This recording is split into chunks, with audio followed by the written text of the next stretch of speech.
ख़बर मां शेयर कंदासीं। सेनेट जे नाड़ेवारी कमेटी मालियाती ज़िमनी बिल 2024 बाबति सिफ़ारिशूं ऐवान में पेश करे छॾियूं आहिनि। अवां खे अपडेट कयो पिया बिल कमेटीअ जे चेयरमैन सलीम मांझवीवाला ऐं सेनेटर सादिया अब्बासी पारां पेश कयो वियो आहे।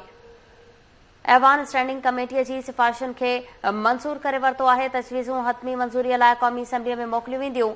अवां खे अपडेट कयूं पिया क़ाइदनि मुताबिक़ क़ौमी असैम्बलीअ जे सवाबदीद आहे त इहा सेनेट जूं तजवीज़ूं मंज़ूर करे या रद्द करे।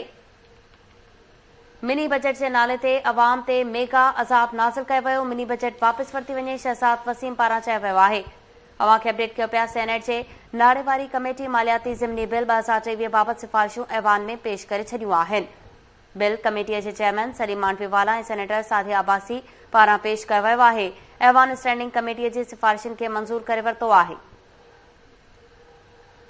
तजवीज़ूं हतमी मंज़ूरीअ लाइ क़ौमी असैम्बली खे मोकिलियूं वेंदियूं। क़ाइदनि मुताबिक़ क़ौमी असैम्बलीअ जी सवाबदीद आहे त इहा सेनेट जूं तजवीज़ूं मंज़ूर करे या रद्द करे।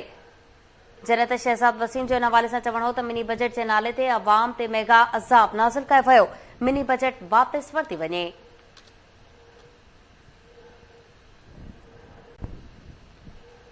ख़बर अवां खे ॾियूं पिया। ऐवान स्टैंडिंग कमेटीअ जी सिफ़ारिशुनि खे मंज़ूर करे वरितो आहे। तजवीज़ूं हतमी मंज़ूरीअ लाइ क़ौमी असैम्बली खे मोकिलियूं वेंदियूं।